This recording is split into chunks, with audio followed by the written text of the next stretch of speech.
Today we'll start off with cancer.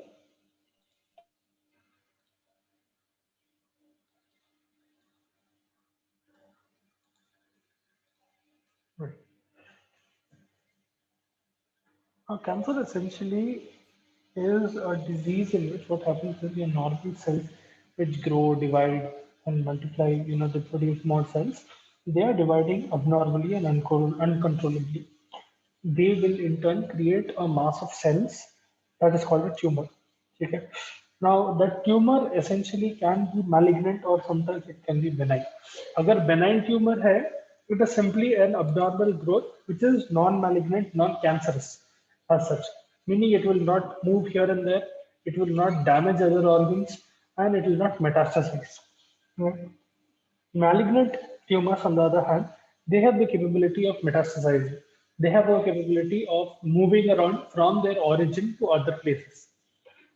Whenever we talk about cancer, let's suppose someone has, um, let's suppose someone had lung cancer, okay, and that lung cancer is metastatic and it is moving around. Metastasis essentially is the process in which these malignant cells, only malignant cells have the ability, malignant tumors have the ability to move around. They will enter circulation and they will go to other parts of the body and they'll start affecting that part of the body.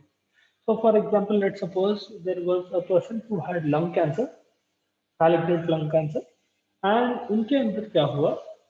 This lung cancer, let's suppose it metastasized to brain.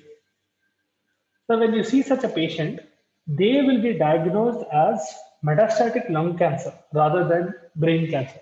Okay. Even though you are seeing new malignant cells in the brain and you are seeing extensive damage to the brain, the cells that are growing in the brain will be lung tissue. Essentially, your alveolar tissue and lung tissue, lung parenchyma grow होने लगता है वहाँ पर brain में. So the name of that cancer will be based on the organ it is originating from, not the organ where it is metastasizing to. So in this scenario, it will be called metastatic lung cancer. Same applies to other organs as well. Imagine there is a cancer that is originating in the kidneys and it is moving to your liver, then it will be metastatic renal cancer. Okay? So on and so forth. You get the idea how it happens. Okay? Again, lung may start हुआ and it is going to brain again, it will be a metastatic lung cancer, not a bone cancer. Now, there are several different types of cancers. There are almost over 200 different types of cancers. Some of the common cancers that you see will be bone cancer, brain, breast, endocrine cancer. Some people have gastrointestinal cancer, okay, especially colon cancer. They can be gynecological cancer, so uterus or cervix or all of those regions. You have head and neck cancers are pretty common. Lung cancer is pretty common. Lymphoma can occur involving a lymph tissue. Myeloma can occur. Myeloma, especially multiple myeloma, will be cancer.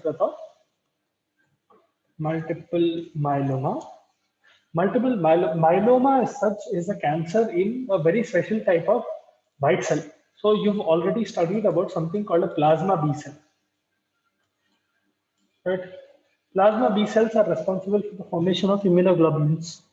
ठीक है अगर इसमें cancer हुआ तो that is called a myeloma, especially multiple myeloma. Prostate cancer can occur, especially with age. The risk of prostate cancer in men increases up quite a bit. Skin cancer is pretty common. Soft tissue sarcomas are pretty common. And depending on what type of cancer is occurring, it can be a sarcoma, it can be a carcinoma, अलग-अलग type के रहते हैं. ठीक है. Now, coming to the stages of cancer, there are four basic stages of cancer. Okay. Stage one is a cancer which is relatively small. Okay. The tumor itself is relatively small and it is contained within the organ where it originated. So, for example, let's suppose someone had a cancer in their liver. Okay. Imagine this is the liver and यहाँ पर cancerous growth हो रहा. Imagine this is the cancer. यहाँ पर ऐसा start हो रहा. Now, stage one cancers are relatively small and they are contained within the organ itself. They will not metastasize. Stage two. In stage two, what happens is you will start seeing that this this tumor will start spreading a little bit. Okay. In the same tissue, it will start spreading around. It will grow in size and it will start spreading around. Sometimes what happens in stage 2, they will start spreading to lymph nodes. The nearby lymph nodes which are present, they will start invading those lymph tissue and they'll start spreading into lymphatic vessels, and lymph nodes will start getting affected and वहाँ पर growth होने लगता. Stage 3 means that the cancer has become much more larger and it is spreading to surrounding tissue as well. So the surrounding peritoneum, the surrounding layers around this liver, sometimes what will happen is it will start moving around the tissue. So lung may, maybe it will start affecting the gallbladder itself. ठीक है, आजू बाजू के tissue को भी affect करने लगता. Alright, that is stage 3, and you will definitely see involvement of lymph nodes in this. Significant involvement of lymph nodes. वहां पर ये affect करने लगता. Stage 4 is when this cancer starts entering your blood and starts moving around. ठीक है? So from liver, let's suppose it is entering into blood and it is going to the person's lungs. ठीक है? यहाँ पर जाके it is starting to grow now. So imagine lung ke paas jaake it is forming another tumor and it is growing here. So this will be a metastatic hepatic cancer or metastatic liver cancer. ठीक है? Not lung cancer. Because the cells that you see in the lung will be hepatocytes essentially. ठीक है? जिसमें भी बड़ा हुआ, hepatocyte में बड़ा हुआ, ये कहाँ कैनालिकुलाई में बड़ा हुआ, जो भी type of cell, epithelial cell है, जैसा भी सेल है जो ट्यूमर बन रहा, you will see the growth of those tissues. Okay? Those are the 4 basic stages of cancer: stage 1, stage 2, stage 3, and stage 4. Stage 1 mein it is very small and it is confined to one area. Stage 2 is when it is spreading around slightly, becomes slightly bigger, and sometimes it will involve the lymph nodes. Stage 3 it grows even bigger and it will definitely involve lymph nodes. Stage 4 mein it is metastasizing, it is going to other places, other organs, and it is affecting those organs. Right? Now, there are a few differences between a normal cell and cancer cell, and there are a few differences between benign cell and malignant cell. So, we will discuss about benign and malignant differences. One second. I have an image here. Yeah. So, these are some of the basic differences. You have a lot more differences, but these are the basic ones. Now, benign tumors are those tumors which are non-cancerous. You can go perform a simple surgery and get it removed. Okay, several people have benign tumors because of varying reasons. Now, if benign tumor occurs again and again in the same spot, there is a chance that it might turn malignant, but not always. See, one of the first differences that you'll see between these tumors is that malignant tumors goes on to grow pretty big. Benign tumors will not grow very much. There will be some abnormal growth, but they will generally be very small in nature, because they'll be very small in size as well, and they will grow very very slowly. They'll also not be invasive. Invasion का मतलब ये है कि it is going deeper into that same tissue where it is originating, and invasive also means that it is starting to spread here and there. Benign tissue is non-invasive, meaning if it is occurring on the surface, it will stay on the surface and it will not move around to surrounding tissue, surrounding organs or surrounding tissue.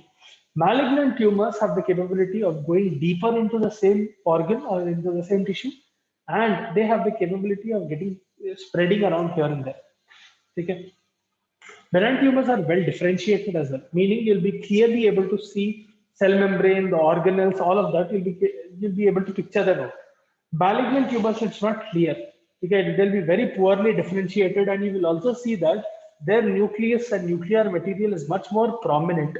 Okay, that chromosomes will be increased, they will be clumped, and they will not be evenly distributed. It will completely be irregular. The nuclear membrane will be irregular. This nucleolus or nucleoli will become very, very prominent in malignant tumors. The cell of the malignant tumor will definitely be abnormal. Okay. And one of the biggest difference between benign and malignant tumors is that malignant tumors can metastasize. They will infiltrate and invade other tissue. They might move around to other parts of the body and they'll start spreading there and start growing there. Benign tumors do not have the capability of doing that. And in general, there are lesser complications with benign tumors, and even if complications are occurring, complication as in they are affecting some other organ, that is, it will be confined to that local area. Meaning, let's suppose someone has a benign tumor on their adrenal gland. Example, let's suppose someone has a benign tumor on their adrenal gland. More often than not, it will only affect the adrenal gland. If you are seeing complications, meaning it might affect the kidney, it will not go and affect your heart. Malignant tumor, on the other hand, if it is starting in the adrenal gland, it might go any which way. It might go to liver, it might go to lungs, it might go to heart, wherever it wants to, it will go and it will start spreading. And prognosis also is much more poorer for malignant tumors. Okay? Prognosis is essentially that, how should I put it? Think of prognosis as the chance of that patient surviving that particular condition. Okay, I'll give you an example. Let's suppose there are two patients who are coming to a hospital. Both of them have tuberculosis. Okay, fresh de novo cases of tuberculosis. Let's suppose, and one person is 20-year-old healthy individual who had tuberculosis. The other one is 60-year-old diabetes patient who contracted tuberculosis. Now, statistically speaking, the prognosis for the 60-year-old person will be poorer compared to the prognosis for the 20-year-old person. Okay? I hope you are able to understand and gauge what prognosis is on this example. Then we have something called in situ carcinoma. Show you an image of in situ carcinoma to be easier. In situ carcinoma जो है ऐसा दिखता है. See, so in situ carcinoma is a special type of cancer. It's not, yeah, you can categorize it as cancer. It is essentially neoplasia. What is happening is this cancerous cell, so the blue color cell that you see, cancerous cell, that is classified as an in situ carcinoma. It is not invading into the basement membrane, neither is it invading across the basement membrane, and it is covered by epithelium on all sides. Okay? If you can see clearly, यहाँ पर parenchyma of that organ and the pink cells, pink and red cells that you can see, they are epithelial cells that are covering the cancerous cell. Such an existence is called a in situ carcinoma. It is confined to an area. This in situ carcinoma generally does not spread. Okay? Another example for in situ carcinoma will be like this. Here they go. So on the right, you have a normal cancer. It will spread through all the layers. It will go into connective tissue, it will go into muscle layers, and it will keep on increasing in size. Whereas in situ carcinoma on the left, if you can see, it is confined to one small area, and it is generally surrounded by either epithelium or some other type of tissue. It will be confined to a small area. Generally, in situ carcinomas किधर होते? Intralobular or intraductal carcinoma of breast. Those are in situ carcinomas. ठीक है, और uterine और cervix cancer, जहां पर uterus and cervix का junction है, वहां पर specially junction of ecto and endo cervix, वहां पर इन सिटू कार्सिनोमा हो सकता है. ठीक है, और leukoplakia, oral leukoplakia, that is a type of in Situ carcinoma. ठीक है, so that is about cancer. You don't have a lot in your portion about cancer, so you don't need to go into ridiculous amounts of detail.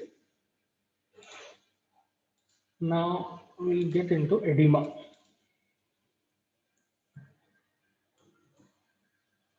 Okay.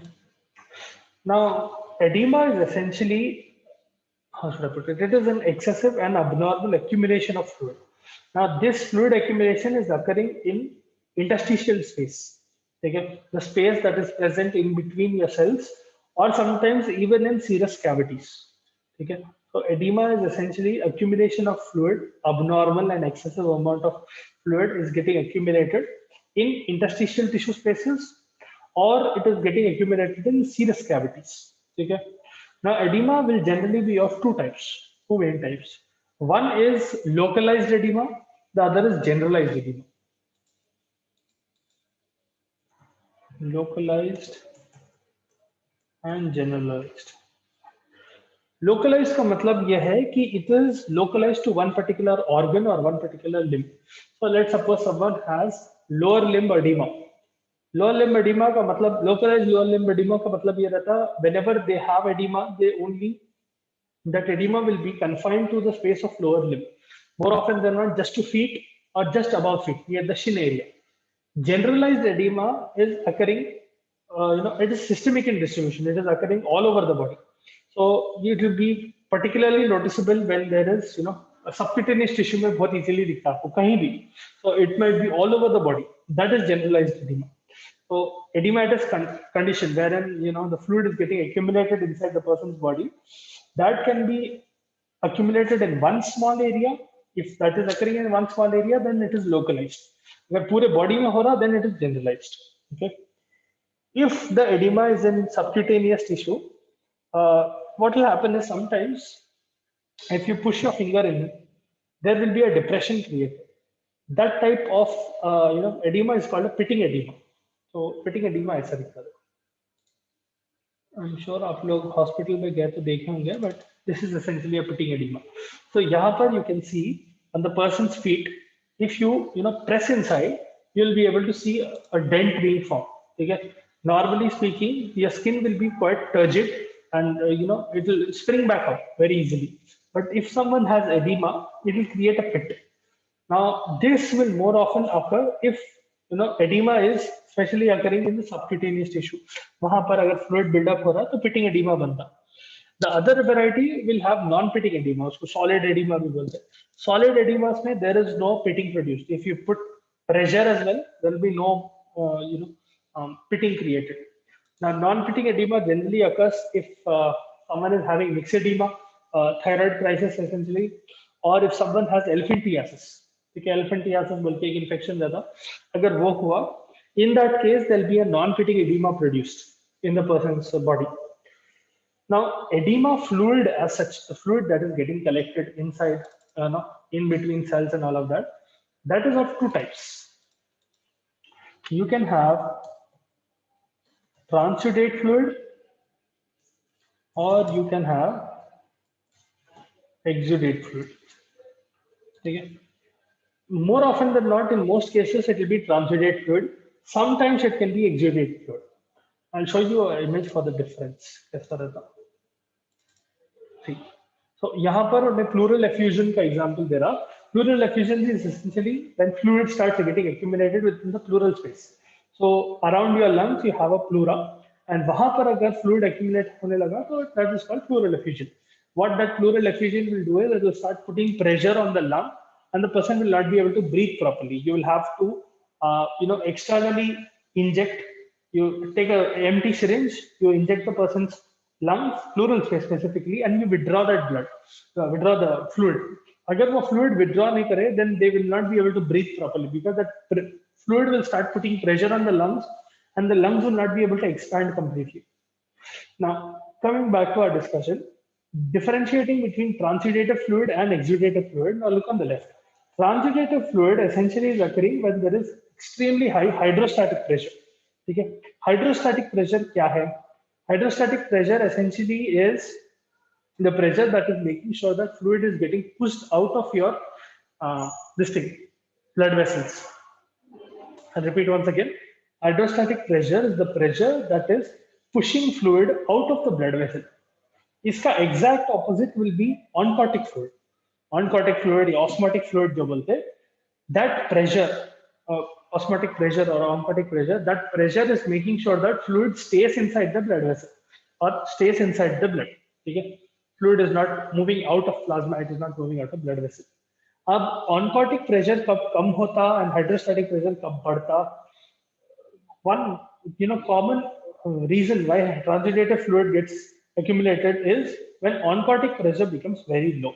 ये कब होता? Oncotic pressure becomes low when the concentration of blood decreases. So, for example, nephrotic syndrome. Now, you'll have several reasons for edema. We'll discuss in detail in that. But essentially, what is happening is, if you remember osmosis, water will move from an area of its low, of its higher concentration to an area of its lower concentration. Meaning, if I take, let's suppose I take one big tumbler like this, I create a semi-permeable membrane in between, and let's suppose I have a few particles like this. Okay. यहाँ पर left में 3 particles है, and let's suppose यहाँ पर कितने particles है, and I have, let's suppose I name both of these chambers. This is chamber A and this is chamber B, and you have fluid A present in both of them. water. Okay, let's suppose this has a little bit of water and this also has a little bit of water. Okay. Now, because of the presence of a more number of components here in B, water will move from A to B. It will essentially move from its higher concentration to its lower concentration. Okay. Or it will move from lower concentration of the solute. This is the solute. Okay. Solute के lower concentration से solute के higher concentration को move होते हैं ठीक है in a solution if you are performing osmosis you will see that water is moving from its higher concentration to lower concentration water के high concentration से water lower concentration to या फिर it will move from low concentration of solute to high concentration of solute depends on how you're defining osmosis something similar happens in your blood vessel if there is nothing inside your blood vessel to retain water inside osmotic pressure becomes low okay and what will happen is fluid will start moving out into the peripheral tissues and surrounding tissues. That is when transudative edema occurs. Versus exudative edema जो है inflammation में होता है. So if there is an inflammatory condition, if there is damage, if there is infection, something or the other, where there is damage to the cell, okay, and capillary permeability is increasing. There is a big difference. यहाँ पर on the left, hydrostatic pressure is increasing and oncotic pressure is decreasing. On the right, there is a problem in the permeability of the capillary. The tunica intima, that itself, the what do you call epidermal layer, or the layers of your blood vessel, they themselves are undergoing some kind of damage and their permeability is changing. Because of it, they are contracting and they are allowing fluid to move outside. ठीक है यहाँ पर जो क्या बोलते हैं एक्सिडेटिव fluid में जो फ्लूइड बाहर आता it is much more higher in protein and LDH because यहाँ पर क्या हो रहा cells themselves are shrinking and because those cells shrink sometimes proteins and LDH will be able to move out. On the other hand transudative fluid में there is no problems in the cell, there is a problem in the pressure. तो उसकी वजह से protein and LDH will not move out. Very few times a little bit of protein will move out. More often than not, it will not. So the fluid that gets accumulated, it is low in protein and low in LDH. Whereas exudative fluid may there is clear gaps created because of damage, because of inflammatory condition. And what will happen is proteins and LDH will start moving out, meaning the fluid will be much more concentrated, will be much more thicker. Exudative fluid. Okay? So both of them can cause edema, but depending on what is occurring, exudative fluid रह सकता है या transudative fluid रह सकता है. Now, coming to pathogenesis of edema, there are 6 main mechanisms through which edema can occur. There are 6 mechanisms that will produce edema. We'll discuss them one by one. First one, decreased plasma oncotic pressure. If you're having doubts, if you want me to repeat anything, please feel free to ask me. I don't mind repeating it again or explaining something again. Till now, whatever, if you had any doubts, okay? Even from now on, if you have doubts, please feel free to stop me at any time and I'll. Okay, we'll start off with the first one. Decreased plasma oncotic pressure. Now, as I told you, a blood vessel में there needs to be blood components. अगर blood components कम हो गए, let's suppose these are the normal number of components that are present inside the blood. Let's suppose RBC, various proteins, XYZ क्या present है आपके blood में. These components will make sure that they will essentially exert a pressure on the fluid, which will make sure that the plasma is inside. The fluid in the plasma is inside. Hydrostatic pressure will always be there. Hydrostatic pressure is the pressure that is making sure that fluid is moving outside. This oncotic pressure is generally balanced with hydrostatic pressure. That is why fluid does not move out. Kabhi in certain conditions, what happens is like glomerulonephritis है या कुछ renal problem है, तो ये oncotic pressure बहुत कम हो जाता. We will discuss how that happens. But whenever oncotic pressure decreases, there is no pressure that is keeping these things inside. ये fluid को अंदर रखने के लिए नहीं है. Let's suppose these components disappear, concentration decreases. Let's suppose इतने हो गए. What will happen is more and more amount of fluid will start leaving. That is one reason for edema formation. Then another reason can be increased capillary hydrostatic pressure. Let's suppose the patient's blood pressure increases a lot, or if they have congestive heart failure, any reason where the pressure inside the capillary is increasing too much, बहुत ज़्यादा fluid बढ़ जा रहा है and it is leading to increased hydrostatic pressure. अगर hydrostatic pressure बढ़ गया, even without any difference in oncotic pressure, fluid will start moving out because there it's a very critical balance. Okay, you'll also have the involvement of your lymph vessel, but if hydrostatic pressure increases way beyond oncotic pressure, it will lead to edema. Okay? That is the second reason. Then third one, lymphatic obstruction. Now, how do lymph vessels play a role in this? Imagine we are looking at a capillary. Okay? Imagine this is an arteriole. Imagine this is an arteriole with branches like this. They are carrying oxygenated blood. And this is a venule. Imagine this is a venule, Blume venule, which is carrying deoxygenated. And you have a lymph vessel like this, green line, okay, which is opening into the vein. Normally, what happens is the hydrostatic pressure at the arteriolar end, I repeat once again, the hydrostatic pressure at this end will be slightly higher than oncotic pressure, meaning यहाँ पर H is slightly more than O. Okay, oncotic pressure is present, hydrostatic pressure is present, but hydrostatic pressure will be slightly more than oncotic pressure. So the net result will be that fluid will start moving out. A little amount of fluid will move out. यहाँ पर, ठीक है? Because hydrostatic pressure is more. At venular end, hydrostatic pressure is equal to oncotic pressure. At arteriolar end, यहाँ पर artery है आपकी, यहाँ पर venule है, ठीक है? Arteriole and venule. So microcapillaries की बात कर रहा हूँ, ठीक है? So at the arteriolar end, your hydrostatic pressure is slightly higher than oncotic pressure. At your venular end, your hydrostatic pressure is almost equal to oncotic pressure. So यहाँ पर जो fluid loss हुआ था, imagine the fluid loss was like this. Plasma में से, I suppose fluid was lost like this. What happens is यहाँ पर आपका lymph will come into picture. Whenever this excessive amount of fluid is being circulated here, that fluid will be sent into your lymphatic vessel. Whatever excessive amount of fluid is present, essentially imagine your lymphatic system as the drainage of your body. Okay, whatever excessive amount of fluid is there, it will be able to collect it, and essentially ये क्या करता है, ये venular end में open होता. So what is happening? Blood pressure will not change. See, you have to remember that blood volume is directly proportional to blood pressure. अगर blood volume decreases significantly, blood pressure will also fall.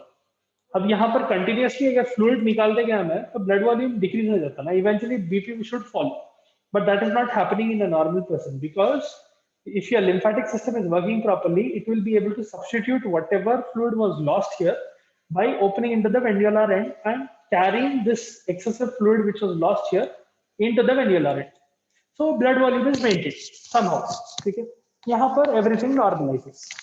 Now, if such a condition occurs where lymph vessel, that those lymph vessels are getting obstructed because of whatever reason, okay? Let's suppose there is a clot or whatever the reason be, lymphatic obstruction is occurring, lymphatic damage is occurring, or lymphatic obstruction is occurring because of inflammation, because of infection, whatever the reason be, ये क्या होता? ये process रुक जाता. This will stop essentially. So what is happening? There is a net decrease in blood volume.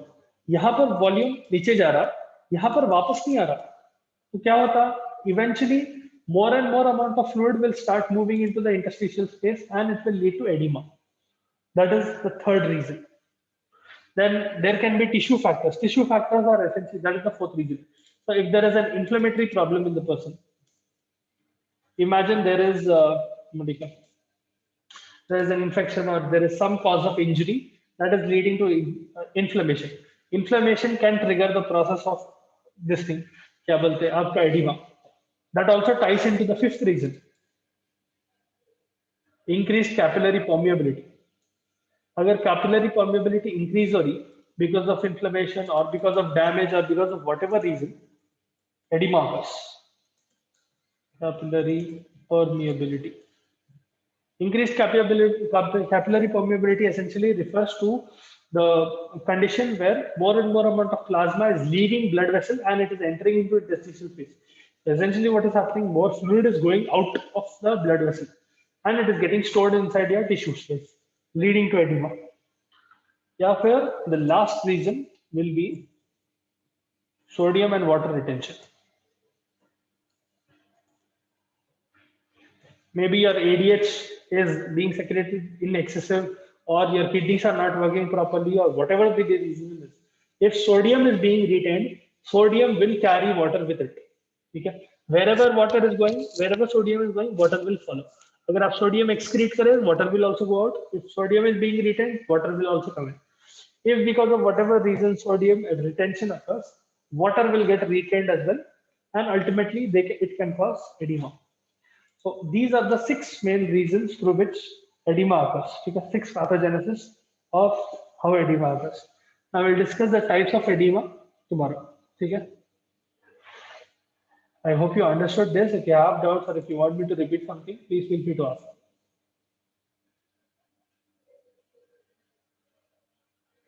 Okay.